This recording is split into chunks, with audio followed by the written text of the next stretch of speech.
오늘 말씀은 지난주에 저희가 함께 나누었던 본문 뒷부분이 되겠습니다. 그래서 요한 1서 3장 6절부터 11절입니다. 네, 6절부터 11절까지 말씀 같이 교독하겠습니다. 제가 먼저 한 절 읽겠습니다. 그 안에 거하는 자마다 범죄하지 아니하나니 범죄하는 자마다 그를 보지도 못하였고 그를 알지도 못하였느니라. 자녀들아, 아무도 너희를 미혹하지 못하게 하라. 의를 행하는 자는 그의 의로우심과 같이 의롭고 죄를 짓는 자는 마귀에게 속하나니 마귀는 처음부터 범죄함이라. 하나님의 아들이 나타나신 것은 마귀의 일을 멸하려 하심이라. 하나님께로부터 난 자마다 죄를 짓지 아니하나니 이는 하나님의 씨가 그의 속에 거함이요 그도 범죄하지 못하는 것은 하나님께로부터 났음이라. 이러므로 하나님의 자녀들과 마귀의 자녀들이 드러나나니 무릇 의를 행하지 아니하는 자나 또는 그 형제를 사랑하지 아니하는 자는 하나님께 속하지 아니하느니라. 우리는 서로 사랑할지니 이는 너희가 처음부터 들은 소식이라. 아멘. 기도하겠습니다. 이러므로 하나님의 자녀들과 마귀의 자녀들이 드러나나니 무릇 의를 행하지 아니하는 자나 또는 그 형제를 사랑하지 아니하는 자는 하나님께 속하지 아니하니라. 우리는 서로 사랑할지니 이는 너희가 처음부터 들은 소식이라. 주님, 저희가 그리스도인으로서 살아가면서 저희들에게 저희들이 참여하고 있는 영적인 전쟁이 있습니다. 저는 그 대적들을 저희가 올바르게 분별하고 그리고 판단하여서 저희가 승리하는 싸움을 싸우기를 원합니다. 그리스도인으로서 이 땅 가운데서 살아가는 인생이 그냥 계속해서 실패하고 얻어맞기만 하고 끝나는 것이 아니라 정말 우리를 온전히 의롭게 하시고 우리를 위하여 승리를 이미 거두신 예수님을 믿는 믿음 안에서 살아갈 때에 승리 안에서 살아가는 삶이 될 수 있도록 은혜 주시기를 간구드립니다. 오늘도 주님께서 우리에게 참 명료하게 선명하게 당신의 말씀을 통하여 생생하게 말씀하여 주시옵소서. 그리고 그 말씀을 통하여 저희의 영혼이 다시금 새롭게 되는 것을 경험하게 하여 주옵소서. 감사하며 우리 주 예수 그리스도의 이름으로 기도드렸습니다. 아멘.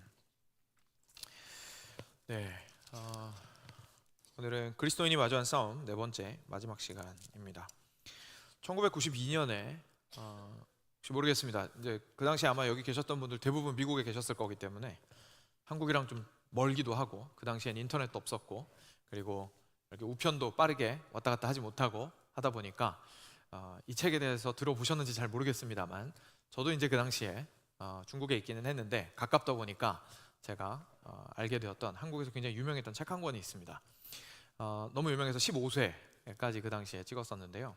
제가 오랜만에 저자를 찾아봤는데 여전히 활동을 열심히 하고 계시더라고요. 책 제목이 뭐였냐면 사탄은 마침내 대중문화를 선택했습니다 라는 책이었습니다. 사탄은 마침내 대중문화를 선택했습니다 라는 책이었습니다. 뭐 딱 제목만 보면 사실 내용이 어느 정도 감이 오실 겁니다. 그렇죠? 대중문화라고 하면 결국은 영화라든지 음악이라든지 하는 것들로 대변이 되는, 보는 것, 듣는 것 이런 것들로 대변이 되는, 또는 뭐 패션이라든지 이렇게 누리는 문화라든지 이런 것들로 설명이 될 수 있는 것들입니다. 근데 그것들이 예전에는 사탄이 다른 방향으로 계속 그리스도인들을 공격을 해오다가 이제는 대중문화를 선택을 해서 대중문화를 통해서 굉장히 강력하게 영향을 미치고 있습니다 라는 이제 주장을 하는 책이었죠. 저는 어린 나이였고 그리고 실제로 그 당시가 굉장히 대중문화가 많이 올라오던 시기였던 것을 아마 아실 겁니다. 뭐 대중문화에 언제나 있었습니다만 아시다시피 서태지와 아이들이나 이런 이제 보통 저희가 이야기하는 뭔가 흐름이 많이 바뀐 그 대중문화가 이제 막 수면 위로 올라오던 시기였습니다. 그래서 그때 이제 그 사람들을 보면 이상하게 옷도 막 이상하게 입고 막 찢어서 입고 그죠? 이렇게 삐딱하게 입고 말하는 것도 뭔가 건방진 것 같고 자세도 뭔가 흐트러져 있는 것 같고 그리고 음악도 막 요란하고 정신이 없고 가사를 들어도 무슨 말인지 이해도 안 되고 이제 이전에 대중문화가 없었던 것은 아니지만 그래도 어느 정도 고전적인 사람들이 생각하는 옳고 그름의 기준, 예의의 기준 이런 것들에 부합하는 형태로 이렇게 음악이나 영화나 이런 것들이 만들어지다가 갑자기 모든 것들을 이렇게 파괴하는 파격적인 방향으로 문화가 갑자기 막 이루어지던 것이 그 당시였습니다. 그러다 보니까 교회 입장에서는 얼마나 불안했겠습니까? 그렇죠? 교회 입장에서는 그냥 문화적인 눈으로 보아도 이게 세대 차이가 나고 좀 이렇게 막 너무 막 나가는 것 같아서 이게 진짜 맞는 건가? 왜 애들이 이렇게 정신을 못 차리지? 갑자기 이전엔 이 정도는 아니었는데 나도 노래 좋아했지만 우리 애들은 왜 이렇게 오빠 거리면서 쫓아다니는 거지. 이제 이런 것들을 보면서 불안해할 수밖에 없었고, 신앙적인 눈으로 보아도 영 불안한 거죠. 왜냐하면 대중문화에 노출이 가장 많이 되어 있는 10대들이나 20대들이 막 정신 못 차리는 것 같잖아요. 그러니까 그것에서 굉장히 불안함이 많이 있었던 시기였습니다. 그래서 그때에 딱 적절하게 이런 책이 나왔던 거죠. 이 책만 나왔던 게 아니고 여러 권이 나왔었고, 저도 이제 관심이 있었다 보니까 저야 이제 좀 엄격한 부모님 아래서 자라서 대중문화에서 거의 단절이 된 채로 크기는 했었는데, 그래도 뭐 친구들 있고, 그리고 저도 당연히 영향을 어느 정도 받고 관심도 있고 호기심도 있고 하다 보니까 항상 궁금해하던 차라 재밌게 읽었던 책이었습니다. 혹시 뭐 기억하실지 모르겠지만 그 당시에 이렇게 백워드 매스킹이라 그래가지고 테이프 같은 거 뒤로 돌리면 뭐 사탄의 소리 들린다고 하고, 그래서 저랑 친구들이랑 막 돌려보고 막 그랬었거든요. 이제 그런 내용들이라고 생각을 하시면 되겠는데요. 근데 뭐 그럴 수도 있겠죠, 그렇죠? 사탄이 마침내 대중문화를 선택했을 수도 있을 겁니다. 근데 이런 관점이 가지고 있는 맹점이 하나 있습니다. 저희가 너무 뭐랄까요, 그럴 듯하죠. 왜냐하면 실제로 대중문화가 너무나 사탄적으로 느껴지는 부분들이 많이 있었기 때문에 그 말들이 참 와닿았었는데, 근데 그러다 보니까 너무 와닿다 보니까 놓치는 부분을 생각을 못한 거예요. 왜냐하면 사탄은 절대로 혼자 움직이지 않기 때문에 그렇습니다. 저희가 이렇게 대중문화만을 놓고 생각을 하게 되면요, 마침내 대중문화를 선택했다라고 이야기를 하면 이 대중문화 바깥에는 마치 사탄이 없는 것처럼 생각을 하게 됩니다. 그죠? 마치 바깥에는 사탄이 없는 것처럼 생각을 하게 됩니다. 그래서 특정 영역에만 사탄이 영향을 미치고 있다고 생각을 하게 되는 거죠. 그러면 어떻게 됩니까? 만약에 서태지와 아이들이 사탄적이라고 이렇게 규정을 했어요. 그러면 우리는 뭘 하면 될까요? TV에서 그 사람들 못 나오게 운동하면 됩니다. 그죠? 로비를 하면 되고요. 아니면 그거 할 힘이 없으면 어떻게 하면 됩니까? 우리가 안 들으면 됩니다. 그리고 우리 아이들한테 못 듣게 하면 됩니다. 그러니까 우리가 생각했을 때 악한 세력이라고 생각하는 존재들이 있다면 그것으로부터 우리 자신을 차단시키면 우리는 괜찮다라고 생각을 하게 되는 거죠. 괜찮다라고 생각을 하게 되는 거죠. 그런데 오늘 말씀을 통해서, 그리고 사실 지난 3번의 말씀을 통해서도 어느 정도 느끼셨겠지만 저희가 알 수 있는 것은 그렇지 않습니다. 사탄은 전방위적으로 공격해서 들어옵니다.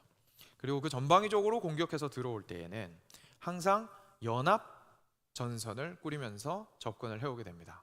바로 우리가 이제까지 살펴보았던 우리의 세 대적입니다. 사탄은 뭐 사탄이고요. 그리고 거기에는 우리의 내면의 죄가 있고, 그리고 악한 세상이 있습니다. 이 세 가지를 저희가 분리해서 생각할 때가 참 많이 있습니다. 그러면서 이런 식으로 생각하는 거죠. 여기서부터 여기까지는 사탄이 하는 일, 왠지 굉장히 기괴하고 정말로 누가 봐도 악하고 인간의 그 상식을 완전히 벗어난 엉망진창인 악행들을 보고 우리는 사탄이 한 일이라고 몹니다. 또는 음성이 들리고 막 뭐 이미지가 보이고 이제 주술적이고 설명할 수 없는 신비로운 일들을 사탄한테 좀 몰아주는 경향이 있죠. 그리고 나서 또 여기서부터 여기까지는 죄의 문제라고 생각하곤 합니다. 그 죄의 문제는 저희가 잘못한 거를 거기다가 다 집어넣습니다. 그리고 또 대중문화 같은 이제 바깥에서 일어나는 문제에 대해서는 세상의 문제라고 생각을 하면서 이제 그쪽에다가 또 다 그 카테고리에 몰아넣곤 합니다. 근데 이렇게 카테고리 구분을 딱딱딱 세 가지로 해놓고 저희들은 생각하기를 좋아하지만 지금부터 살펴보시겠지만요, 사실 사탄은 그렇게 눈에 잘 띄게 일하지 않습니다. 사탄은 실제로 이 모든 것들을 활용해서 연합 전선을 펼치게 됩니다. 그래서 전선이 어디서 형성되어 있는지를 아는 것이 굉장히 중요합니다. 우리가 만약에 이렇게 뚝뚝뚝 끊어서 생각을 하게 되면요, 우리 생각에 지금 현재 우리를 괴롭히는 것은, 우리 교회를 괴롭히는 것은 만약에 문화예요. 그러면 세상에 전선이 있다고 판단을 합니다. 전선이라는 것은 실제로 전투가 이루어지는 곳을 의미를 하죠. 그리고 거기에서 뒤로 물러서면 안 되기 때문에 끝까지 방어하고 지켜야 되는 것을 우리가 이제 전선이라고 표현을 하는데, 문화를 우리가 전선이라고 이해를 하게 된다면 여기에서 열심히 싸우려고 하겠죠. 근데 만약에 사탄이 나머지 두 가지 측면에서 밀고 내려온다면 우리는 하는 시기에 하다가 갑자기 내려오는 것을 대처할 수 없는 상황이 발생을 하게 될 겁니다. 근데 실제로 사탄은 연합 전선을 짜고 있습니다. 혼자서 움직이는 것이 아니라 세상과 죄를 활용하여서 함께 움직이고 우리의 인생에 있는 모든 영역 속에서 이 영적인 전쟁의 전선을 형성하고자 하는 것이 사탄의 전략입니다.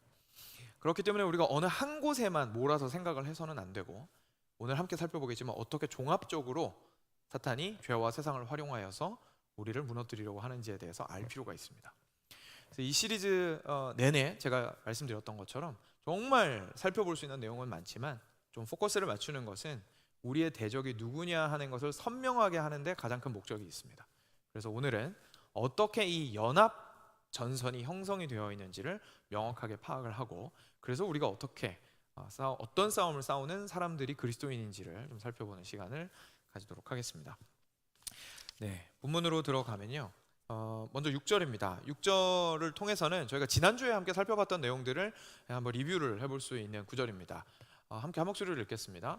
그 안에 거하는 자마다 범죄하지 아니하나니 범죄하는 자마다 그를 보지도 못하였고 그를 알지도 못하였느니라. 아멘. 네, 지난주에 좀 집중적으로 살펴보았던 말씀입니다. 우리 안에 죄가 있습니다. 우리 안에 죄가 있습니다. 그러니까 우리 모두는 죄를 지으면서 살아갑니다. 근데 갑자기 요한일서 말씀에 이렇게 말씀하시는 거죠. 그리스도 안에 거하면은 범죄할 수 없어요 라고 얘기하시는 거예요. 굉장히 이해하기 어려운 말씀입니다. 그래서 여기에서 저희가 알아보았던 것이, 저희가 세세하게 한 번 한 번의 죄를 짓지 않는다거나 유혹을 아예 받지 않는다거나 내가 죄에 연약해질 때가 없다거나 뭐 이런 뜻이 아니라고 제가 말씀드렸습니다. 그런 뜻이 아니고, 여기서 범죄하지 않는다는 것은 내 마음 자체가 방향이 하나님 완전 반대 방향에 있어서 내가 죄인이라는 사실이 드러났음에도, 내가 죄를 지었다는 사실을 책망을 받았음에도 불구하고 뭐가 잘못됐는데, 남들 다 하는데 왜 나한테만 그래? 라고 말하면서 그냥 그 길로 끝까지 내달리는 것을 의미한다는 것을 저희가 알아보았습니다. 그래서 범죄하지 않는다는 것은 습관적으로, 의도적으로, 의지적으로, 그리고 당연하게 생각하면서 죄짓지 않는다는 뜻입니다. 이 말을 뒤집어서 말하면요, 무슨 뜻이냐면 우리 안에는 항상 뭐가 있다는 뜻입니까? 우리가 그리스도인이라면 우리는 계속 누구를 향해서 간다는 뜻이죠? 하나님을 향해서 간다는 뜻입니다. 근데 우리 안에 죄가 있습니다. 그러면 우리 안에는 항상 뭐가 존재합니까? 싸움이 존재하는 겁니다. 텐션이 있는 거예요. 항상 양쪽 방향으로 땡기는 일이 발생을 하는 겁니다. 내가 예수님 믿는다고 하면서 왜 이렇게 힘들지? 그게 당연한 겁니다. 그게 그리스도인입니다. 그리스도인이라는 뜻 자체가 실제로 내 안에 죄가 함께 공존하고 있는데 내 인생은 죄를 따르고자 하지 않기 때문에, 내 본성은 거기에서 발생하는 텐션이 있다라는 것이 그리스도인의 특징입니다. 그래서 그것에 대해서 이야기를 하고 있었고, 만약에 그 텐션이 없다면, 그냥 범죄하는데 너무나 자유롭다면 그 사람은 어떤 사람이냐면 예수님을 보지도 못하였고 알지도 못하는 사람이다 라고 이야기하고 있습니다. 다시 말해서 예수님을 실제로 눈으로 보았을 수도 있고 음성을 들었을 수도 있고 성경을 읽어서 예수님을 잘 알 수도 있지만, 안타깝게도 만약에 그의 마음이 계속해서 하나님 반대 방향을 향해서 당연한 듯이 가고 있다면 그것은 그가 안타깝게도 실제로 예수님을 알지 못하는 자다라고 우리한테 이야기해 주시고 있는 거죠. 이게 이제 지난주까지의 저희의 내용이었습니다. 그런데 자, 여기까지만 보면요, 이제 죄에 대한 내용을 다루고 있습니다. 그죠? 근데 저희 오늘의 초점은 연합전선에 있습니다. 그래서 죄와 세상과 사탄이 어떻게 연결되는지를 저희가 좀 파악하는 데 초점이 있거든요. 여기서 그냥 이야기가 끝났으면 그냥 죄 문제가 있나 보다 이렇게 생각하고 그냥 넘어가면 될 겁니다. 근데 그 다음 구절을 저희가 보면 새로운 주제가 이제 등장을 하는 것을 저희가 볼 수가 있습니다. 7절부터 9절입니다. 같이 한 목소리로 읽겠습니다. 자녀들아, 아무도 너희를 미혹하지 못하게 하라. 의를 행하는 자는 그의 의로우심과 같이 의롭고 죄를 짓는 자는 마귀에게 속하나니 마귀는 처음부터 범죄함이라. 하나님의 아들이 나타나신 것은 마귀의 일을 멸하려 하심이라. 하나님께로부터 난 자마다 죄를 짓지 아니하나니 이는 하나님의 씨가 그의 속에 거하며 그도 범죄하지 못하는 것은 하나님께로부터 났음이라. 아멘. 네, 여기에서 새로운 주제가 등장을 합니다. 그건 바로 마귀입니다. 처음에 7절에서 이렇게 말했죠. 자녀들아. 그러니까 지금 사도 요한이 강조하고 싶은 거죠. 여러분 누구신지 기억하셔야 됩니다. 여러분들은, 여러분의 정체성은 이제 하나님의 자녀입니다. 그러니 자녀로서 한번 들어보십시오.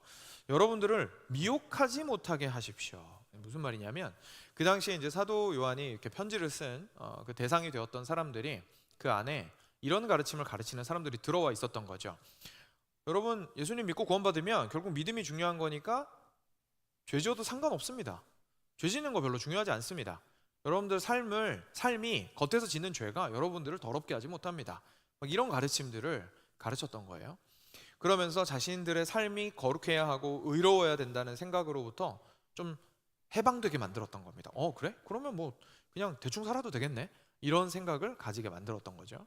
그거에 대해서 사도 요한이 말하는 겁니다. 미혹당하시면 안 됩니다. 왜냐하면 그거 틀렸습니다.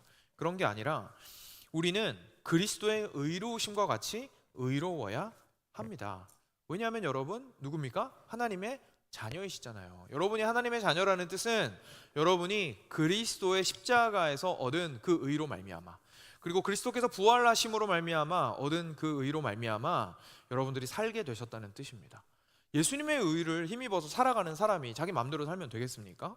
그러면 그건 결국 예수님의 의가 당신에게는 아무런 의미가 없다는 뜻이고, 죄를 짓는데 아무 거리낌이 없다면, 괜찮다고 생각을 한다면 그 죄가 자기 안에서 나는 하나님의 자녀가 아니다라고 말을 하는 거 말고는 어떻게 달리 말할 수가 있겠습니까? 라고 지금 사도 요한이 이야기를 하고 있는 겁니다. 그리고 나서 이제 8절에서 아까 말씀드린 것처럼 새로운 주제인 마귀를 등장하게 만듭니다. 여기서 이렇게 말하죠.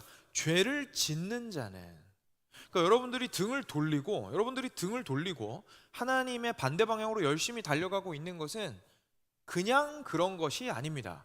거기에는 또 다른 개념이 추가되어야 하는데, 그건 바로 그러한 여러분은 곧 죄를 짓는 자는 곧 마귀에게 속한 것입니다.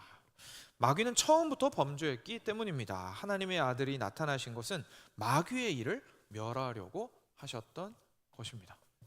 마귀가 이 땅 가운데에서 당신이 지금 하고 있는 그 죄, 당신이 짓고 있는 그 죄, 하나님에게서 등을 돌리고 반대편으로 가고자 하는 그거, 하나님이 아니라 자신이 왕이 되고자 하는 그 일, 그 마음, 그 일을 제일 처음 시작한 사람이 누구냐면 사탄입니다. 그리고 그 사탄으로부터 모든 것들이 출발했습니다. 원래 사탄 이전에는 그런 거 없었습니다.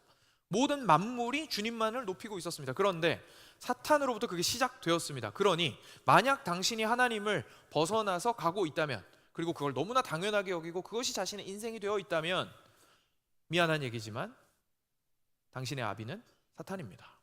당신은 하나님의 자녀가 아니라 사탄의 자녀입니다. 중간지대는 없습니다. either or, 이쪽 아니면 저쪽입니다 라고 사도 요한이 지금 현재 이야기를 하고 있는 것이죠. 그리고 예수님께서 오신 것은 바로 그런 사탄의 일을 멸하려고 오셨다고 말합니다.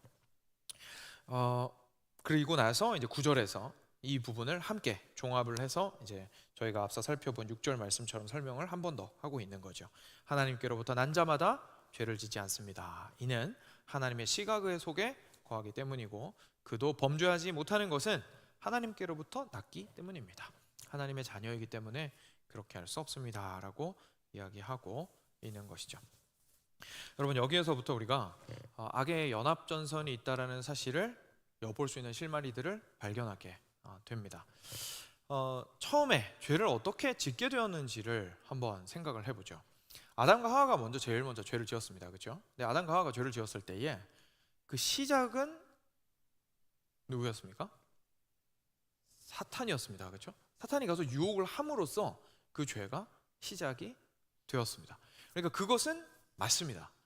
그래서 사탄은 실제로 자기의 의지를 따라서 행동하고, 그리고 하나님으로부터 스스로 거역할 뿐만 아니라, 하나님을 스스로 거역할 뿐만 아니라 하나님을 사랑하고 하나님의 형상을 따라서 창조된 그 아름다운 인간을 어떻게든 하나님으로부터 멀어지게 만들고, 그들이 가지고 있는 하나님의 형상을 일그러뜨리고 망가뜨리고 그리고 멸망시키려고 하고 하는 쪽으로 계속 일을 하고 있다는 사실은 맞습니다. 그런데 이 사탄이 무슨 일을 했는지 한번 생각해 보시죠. 사탄이 처음에 뱀의 모습으로 나타나서 하와한테 가서 질문합니다. 그리고 나서 결국은 그 하와로 하여금 무엇을 하게 했습니까? 선과 악을 알게 하는 나무의 열매를 따먹게 했습니다. 선과 악을 알게 하는 나무의 열매를 따먹게 했습니다. 그리고 그것이 아담과 하와에게 무엇이 되었습니까? 죄가 되었습니다. 죄가 되었습니다. 다시 말해서 사탄은 지금 뭘 하고 있는 겁니까? 사탄 처음 가서 이렇게 얘기 안 했습니다. 야, 너 이제부터 내 부하가 되라. 내가 지금 멋있는 사람들을 좀 모으고 있는 중이거든. 어벤져스 모으고 있는 중이거든.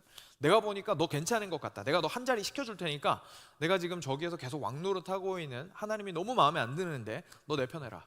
라고 접근하지 않았습니다. 그죠? 그런 식으로 접근하지 않았습니다. 어떻게 접근했냐면 하나님으로부터 멀어지게 스스로 멀어지는 방향으로 접근했습니다.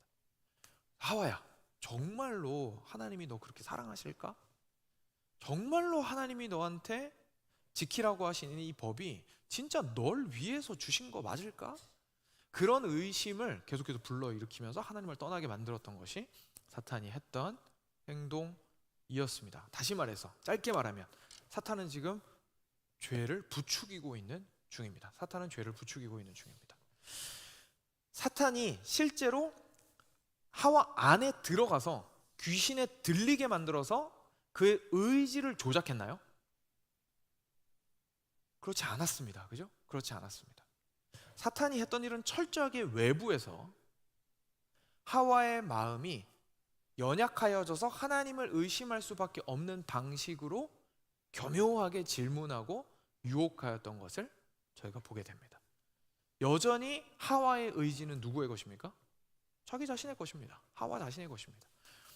사탄이 하와의 의지를 침범하지 않았습니다. 그리고 하나님께서 나타나십니다. 죄를 지은 다음에, 아담과 하와가 죄를 지은 다음에 하나님께서 나타나십니다.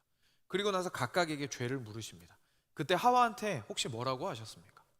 하와한테 가셔서 하나님께서, 야, 사탄이 너의 마음을 이렇게 조작했으니까 진짜 안 됐다. 내가 사탄을 반드시 멸하리라. 이렇게 말씀하셨나요? 아닙니다. 뭐라고 하셨습니까? 네가 어찌하여 내가 먹지 말라고 하였던 열매를 따먹었느냐라고 질문하셨습니다. 무슨 말입니까? 너 왜 죄 지었니? 라고 물어보신 겁니다. 너 왜 죄 지었니? 라고 물어보신 겁니다.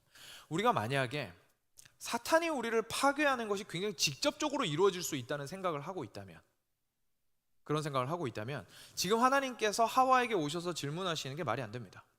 만약에 하나님께서 그냥 아담과 하와를 보호하고만 싶으셨다면, 죄는 별로 문제가 안 되는 거라면 그 자리에서 바로 사탄을 어떻게 하면 됩니까? 박살내면 됩니다. 그죠? 그 자리에서 바로 사탄 박살내면 됩니다. 너 어떻게 감히 우리 집에 들어와가지고 이 횡포를 부리냐? 썩 꺼져라 라고 하면서 사탄 죽이면 그냥 이 일이 끝나죠.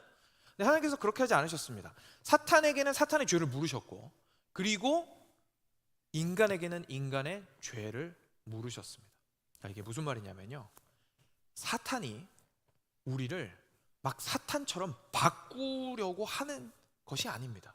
뭔가 이상한 파워로 우리한테 들어와서 귀신을 씌워서 우리가 막 악랄하고 괴팍한 인간으로 바뀌고, 우리가 머리에 뿔이 나게 되고, 굉장히 이상한 저주와 막 주술에 걸려가지고 엉뚱한 짓을 하게 되고, 그런 것을 의미하는 게 아니죠.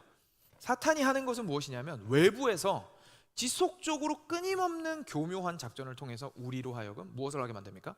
죄를 짓게 만드는 데 있습니다. 그리고 그 죄는 누구한테 문제가 됩니까? 하나님께 문제가 됩니다. 사탄은 너무나 우리를 잘 알고 있고 하나님을 잘 알고 있어서 죄를 통하여 우리가 하나님으로부터 멀어지게 만드는 데 모든 관심이 있는 거죠.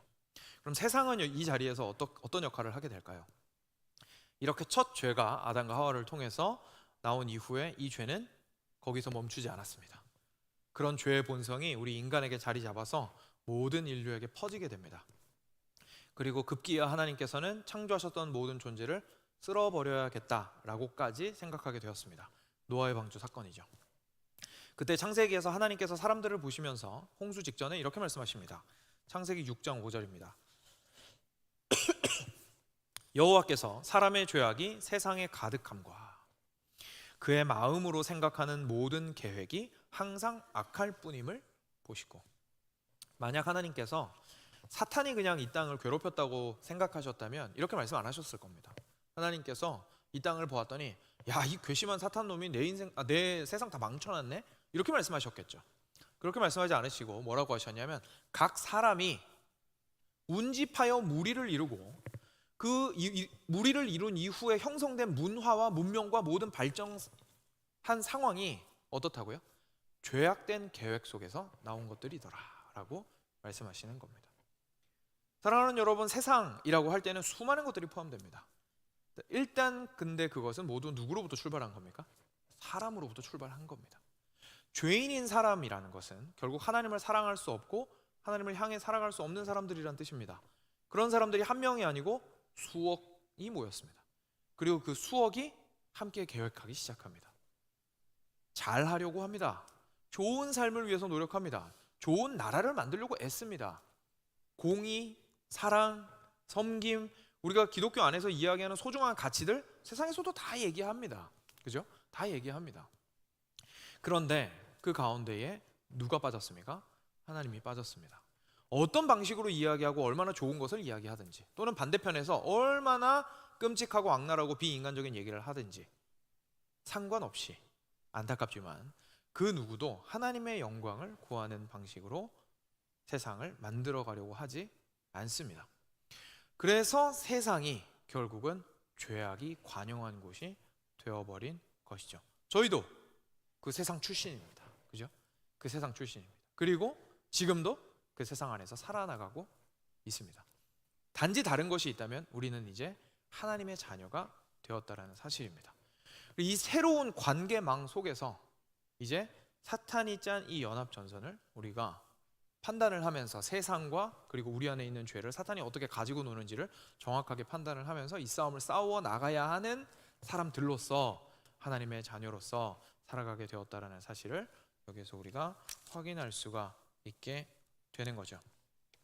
또 다른 한 곳을 잠깐 살펴보겠습니다. 요한복음 8장 31절입니다. 요한복음 8장 31절인데요.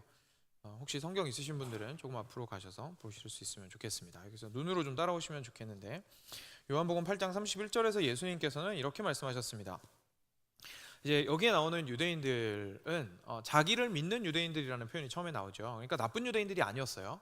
예수님에 대해서 호기심을 보이고 예수님이 하신 말씀을 잘 들으려고 했던 유대인들입니다. 근데 이 사람들이 예수님한테 왔습니다. 근데 예수님께서 이 사람들한테 뭐라고 갑자기 얘기하시냐면 이러십니다.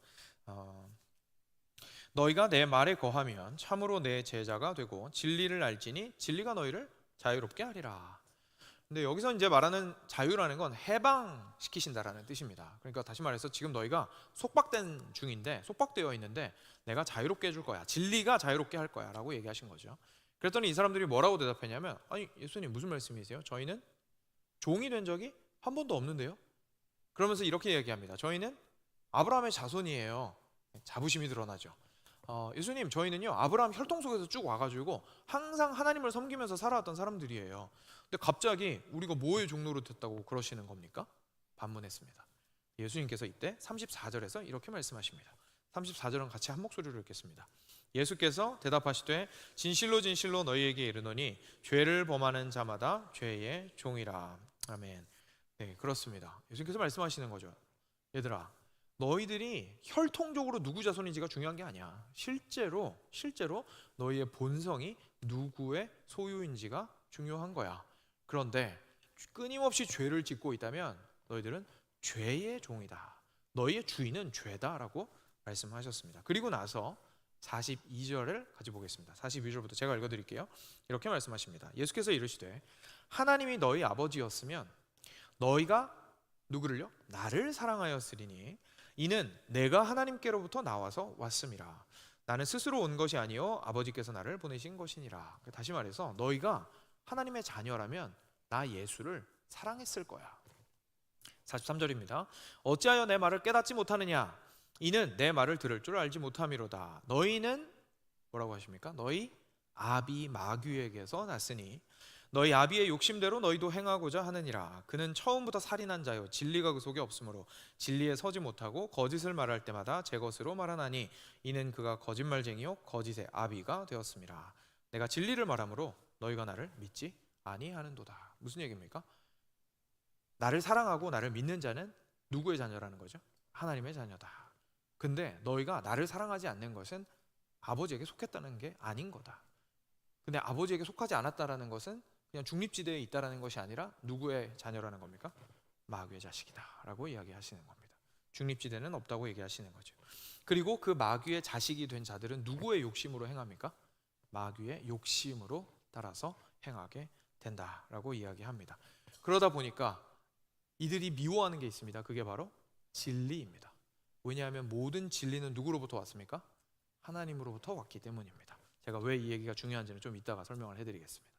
자, 그러면 이제 오늘 본문으로 다시 돌아오겠습니다. 오늘 본문으로 돌아오면요, 여기서 좀 추가적으로 전체적인 이 연합전선의 그림을 그리는 마지막 피스를 저희가 찾게 됩니다. 10절과 11절입니다. 요한일서 3장 10절과 11절 같이 한 목소리로 읽겠습니다. 이러므로 하나님의 자녀들과 마귀의 자녀들이 드러나나니 무릇 의를 행하지 아니하는 자나 또는 그 형제를 사랑하지 아니하는 자는 하나님께 속하지 아니하니라. 우리는 서로 사랑할지니 이는 너희가 처음부터 들은 소식이라. 아멘. 자, 방금은 하나님의 자녀와 마귀의 자녀들이 있었는데, 하나님의 자녀는 진리를 따라 그리스도를 사랑하는 사람들이었고, 마귀의 자녀들은 진리를 미워하고 거짓을 사랑하고 그리스도를 미워하는 사람들이었습니다. 자, 여기에서는 좀 다른 표현을 쓰고 있습니다. 진리 말고 지금 뭐라고 얘기합니까? 사랑하지 않으면이라고 이야기하고 있습니다. 그렇죠? 사랑하지 않으면. 다시 말해서 하나님의 자녀라면 진리를 소중하게 여기며 진리를 따라 살아가고자 합니다. 그리고 그는 어떤 사람입니까? 바로 사랑하는 사람입니다. 그는 사랑하는 사람입니다. 반대편에 있는 하나님의 자녀가 아닌 마귀에게 속한 자는 진리를 미워하고 거짓되게 행하며 그리고 사랑하지 않는 자다라고 이야기를 하고 있습니다. 자, 이제 전체적인 그림이 완성이 됐습니다. 여기에서부터 오늘 함께 살펴본 모든 말씀들을 종합을 해서 이제 크게 한 3가지 정도로 저희가 이 연합전선의 그림을 좀 구체적으로 그려나가고 우리가 어떻게 싸워야 하는지에 대해서 살펴보고 마무리를 하도록 하겠습니다. 여러분, 사탄이 처음에 모든 것들을 시작한 건 맞습니다. 모든 것들을 시작한 건 맞습니다. 이놈이 제일 나쁜 놈인 거 맞습니다. 우리가 한국 군대에서 주적은 누구냐라고 하면 북한입니다 라고 이제 배우거든요. 그렇게 배우는 것처럼 그리스도인에게 주적이 누굽니까? 라고 물어보면 사탄이라고 해도 틀린 게 아닙니다. 틀린 게 아닙니다. 그래서 우리의 주적은 사탄 맞습니다. 그리고 실제로 예수님께서 이 땅 가운데 오셨을 때에도 사탄을 멸하러 오신 것도 맞습니다. 그래서 처음에 오시자마자 하셨던 거지, 사탄한테 시험 받으시고 그 시험에 승리하셨죠. 그리고 마지막에 십자가에서도 사탄의 머리를 깨뜨려 버리신 것이었습니다. 그래서 결국 사탄이 실제로 가장 큰 적인 것은 맞습니다. 근데 문제가 있습니다. 이 사탄의 전략이 어떠냐는 거죠. 사탄은 세상과 죄를 적극적으로 활용합니다. 그냥 내버려 두지 않습니다. 자기 혼자서, 사탄 혼자서 사탄적인 방법을 막 만들어내는 게 아닙니다. 세상을 활용하고 죄를 활용하는 거죠. 세상을 먼저 생각해 보죠. 저희 외부에 있는 존재입니다. 저희 지금 이제 그리스도인 입장에서 얘기를 하는 거거든요. 그리스도인 입장에서 세상은 이제 외부의 존재죠.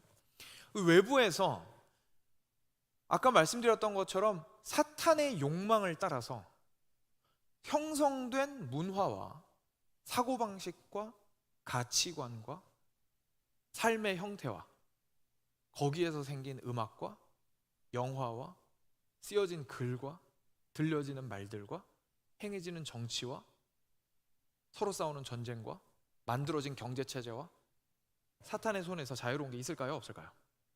아예 없습니다. 빈 공간은 존재하지 않습니다.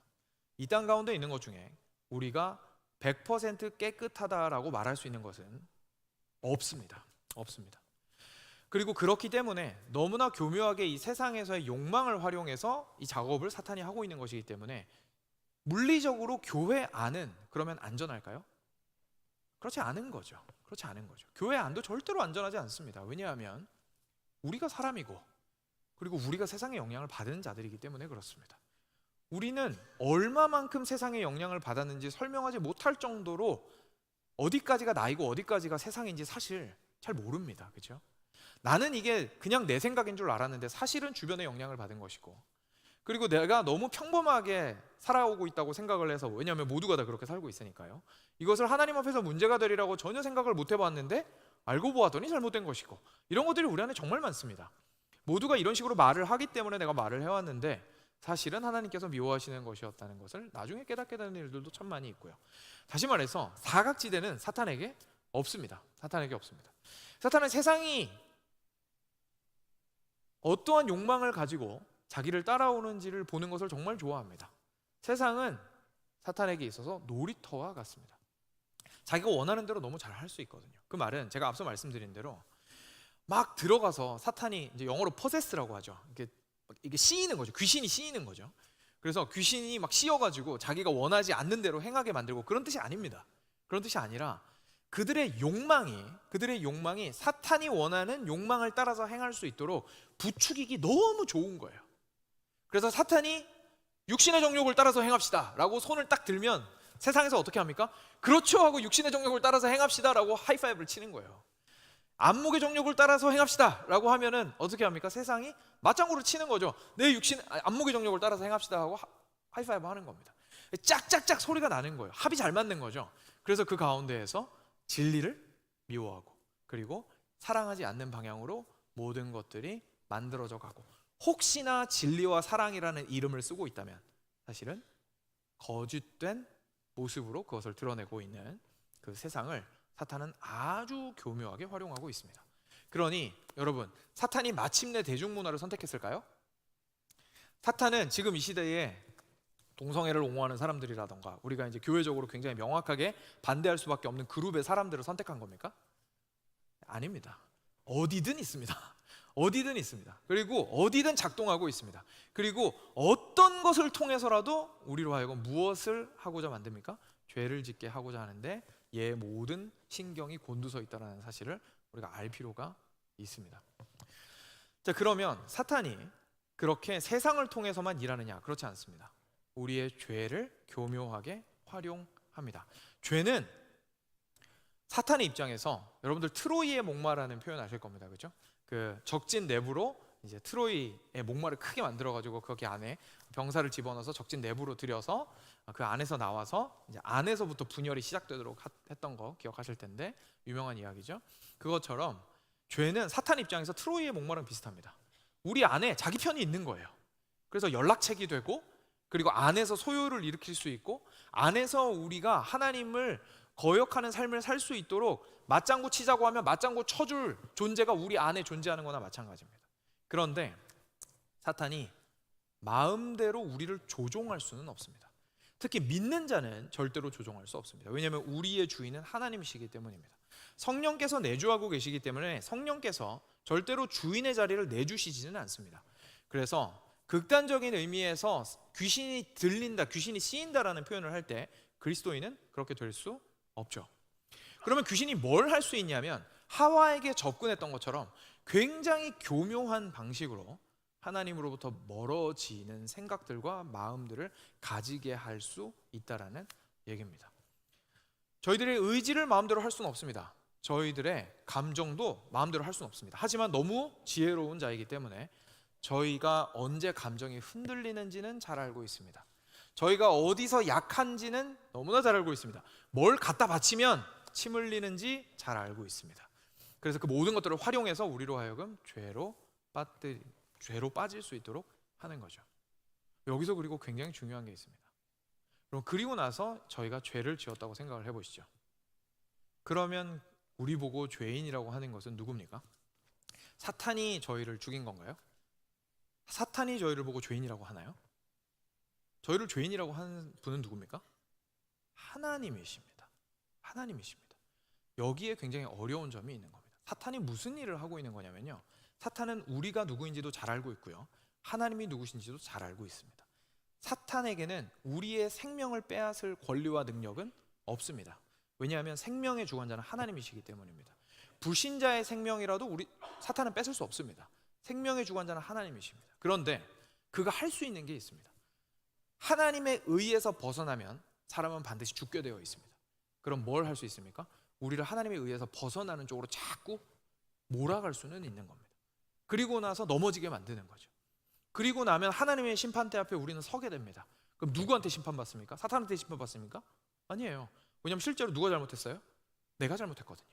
내가 잘못했기 때문에 비록 유혹과 어려움은 세상을 통하여 사탄이 주었을지라도 나는 하나님 앞에서 무엇 때문에 심판받습니까?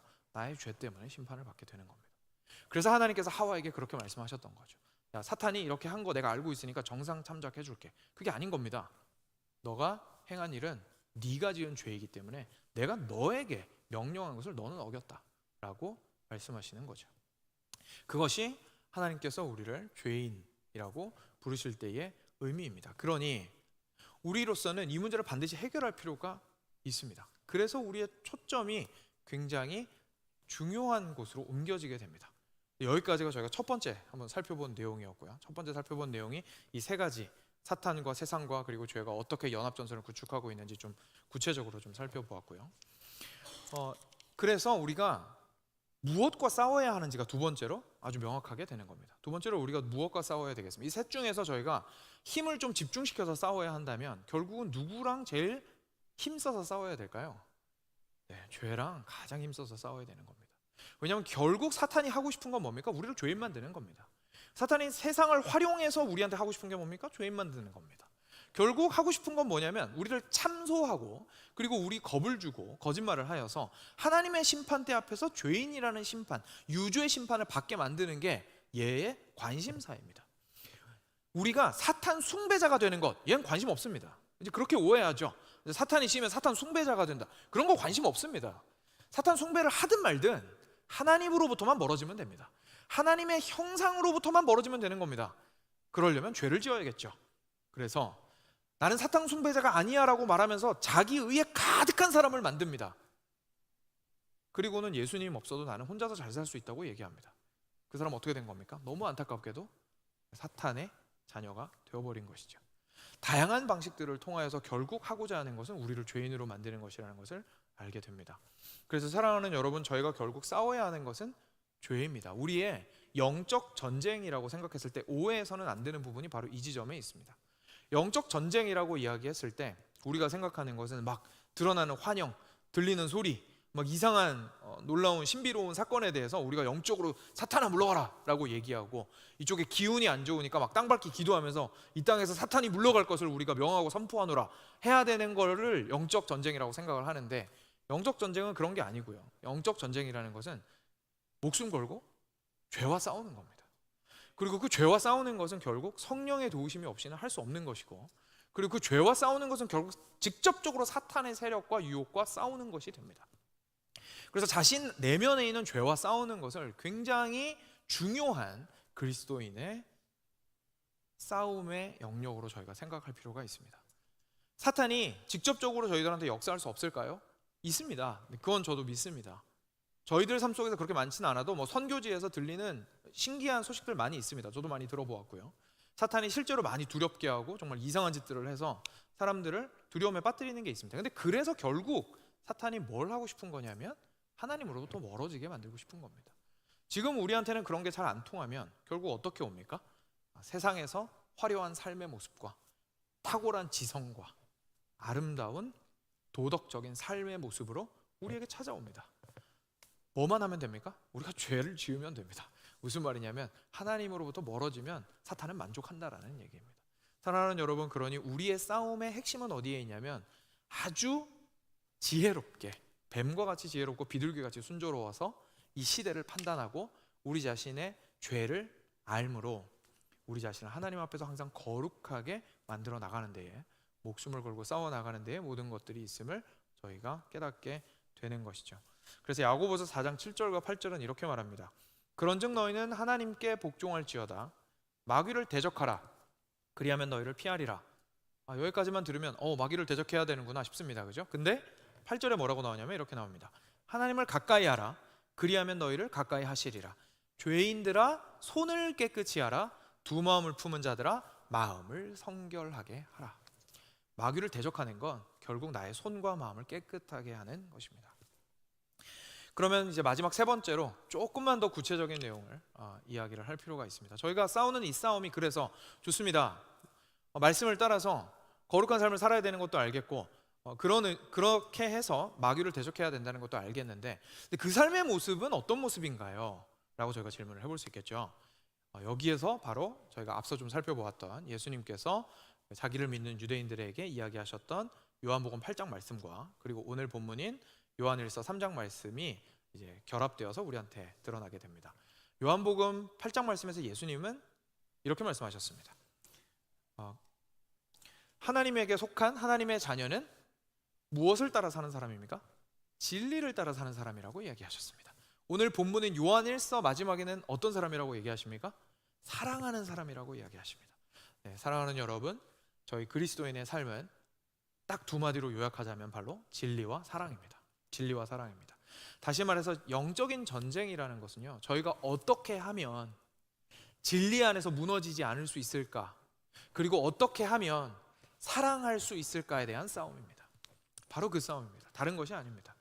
우리는 이렇게 생각합니다. 내가 영적으로 이 영적 전쟁을 싸우는 데 있어서 옆에 나를 힘들게 하는 사람이 나를 방해하고 있고 나를 잡아 끌고 있다고 생각합니다. 내 환경이 나는 잘 살고 싶은데, 세상이 나는 잘 살고 싶은데 나의 환경과 세상이 나를 잡아 끌고 있다고 생각을 합니다.